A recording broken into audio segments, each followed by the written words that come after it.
Donc pour réaliser le schéma des flux financiers, donc j'ai des dépenses. Donc j'ai 10 192 euros de dépenses pendant 10 ans. Donc là j'en ai bien 10. Et ma première dépense arrive un an après l'investissement. Donc là je suis bien au bout d'un an. J'ai 5 48 000 euros et mon premier 48 000 euros apparaît au moment 0. Et j'ai 2500 au bout de 2 ans, au bout de 5 ans et au bout de 7 ans.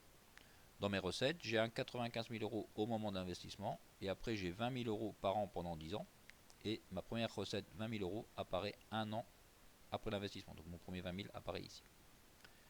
Pour déterminer les recettes actualisées, donc j'ai donc mes 20 000, j'en ai 10. Comme j'en ai 10, j'utilise la formule de la somme. Donc 20 000 multiplié par 1 moins 0,4 puissance 10, le puissance 10, c'est parce que j'en ai 10 ici. Donc voilà mon 20 000, ça c'est mes recettes au bout de 10 ans que j'actualise. Et pour actualiser, je divise à la puissance 10 parce que je suis arrivé au moment 10. Et j'ajoute mes 95 000 euros, ce qui me fait 257 218. Pour le vérifier à la calculatrice, donc on va mettre dans la liste 1, on va mettre les 20 000.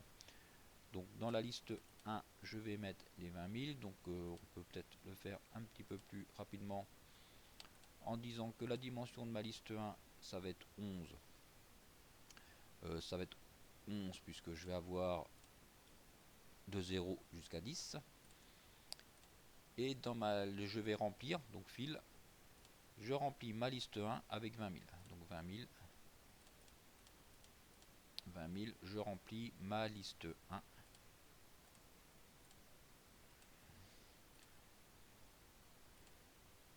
J'oublie le 1, je remplis ma liste 1 avec le 20 000. Donc après, comme d'habitude, menu statistique, hop, j'ai mon 20 000, là, sauf que mon premier c'est 95 000. Maintenant, j'ai juste à modifier le premier, entrée, et j'ai bien tous mes 20 000. Pour avoir la valeur directement avec le menu maths financière, donc pour avoir la valeur directement avec le menu maths financière, donc vous trouvez le menu maths financière, donc on va le faire afficher là, donc menu maths financière, entrée, donc là c'est flux de trésorerie, F3, et donc mon taux ici de 4%, et je cherche la valeur initiale, donc NPV, NPV 257 217. Donc ça, on retombe bien sur la même valeur. Donc voilà, là, pour à faire pareil pour la Texas, sauf que pour la Texas, je vous rappelle que vous remplacez la liste 1 va être de dimension 10, puisque le 95 000, on le met ici. Donc voilà pour les recettes. Non, pour les dépenses. Voilà pour les recettes. Pour les dépenses, ben donc les dépenses. J'ai 5 48 000. Donc 48 000 puissance 5 parce que j'en ai 5. Donc ça c'est mes 48 000. Donc ça c'est au bout des 5 ans ce que je vais avoir. Je dois les actualiser. Donc faites attention ici, c'est pas une erreur, c'est bien puissance 4. Pourquoi? Parce que mon 48 000, je suis bien à puissance 4. Mes 10 192, j'en ai 10. Donc puissance 10. Donc ça c'est mes 10 192 au bout de 10 ans que j'actualise. Donc pour actualiser, je divise par 1,04 puissance 10 parce que je suis au moment 10.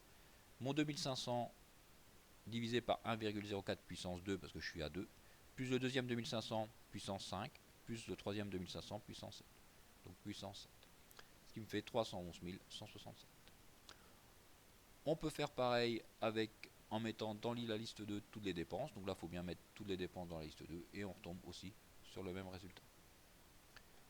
Le bénéfice actualisé, bon ben ça c'est facile, tout le monde a eu la réponse. Donc recette moins dépenses, donc c'est négatif. Comme c'est négatif, on doit donc augmenter nos recettes.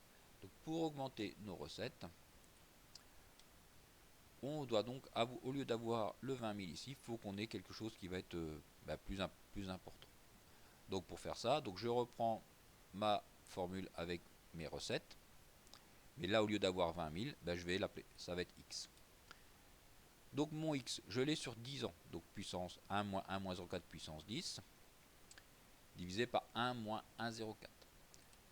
Et ce nombre-là, donc plus 95 000, qui doit être supérieur à 311 167.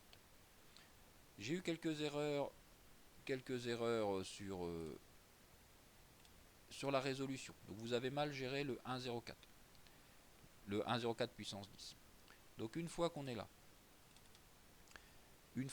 là, on doit commencer par passer le 95 000 de l'autre côté. Donc je passe le 95 000 de l'autre côté. Donc ça va me donner Donc si je passe le 95 000 de l'autre côté, donc tout le début va être pareil. Donc tout le début va être pareil. Qui va être supérieur ou égal à 311 167,12 moins 95 000. Donc 311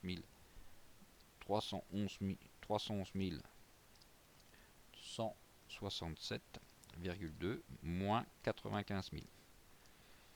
Donc ça va être supérieur. Donc moins 95 000. Ça va donc être supérieur à 216 167,2. L'erreur que j'ai vue, c'est que vous avez multiplié ce nombre-là par 1,04. Et après, vous avez fait votre moins 95 000. On doit commencer par faire moins 95 000. Une fois que vous êtes là, ben vous allez multiplier ce nombre-là par 1,04 puissance 10. Donc vous allez donc avoir, donc on va multiplier donc le nombre qu'on a, le 211 167 multiplié par 1,04 puissance 10. Ce qui va nous faire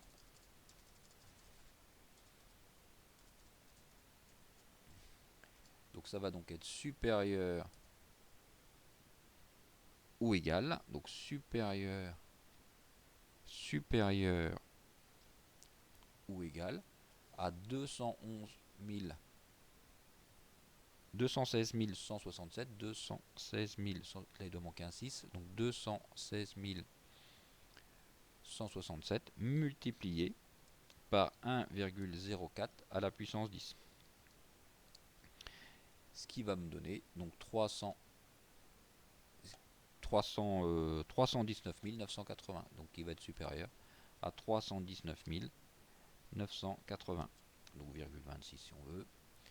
Et pour avoir la réponse, il vous suffit maintenant de diviser par, donc ce nombre-là, vous le divisez par 1 moins 1,04 puissance 10, divisé par 1 moins 1,04. Donc on divise tout ça par 1 moins 1,04 puissance 10, divisé par 1 moins 1,04. Donc 319 980 divisé par ça, et ça doit nous donner 26 651.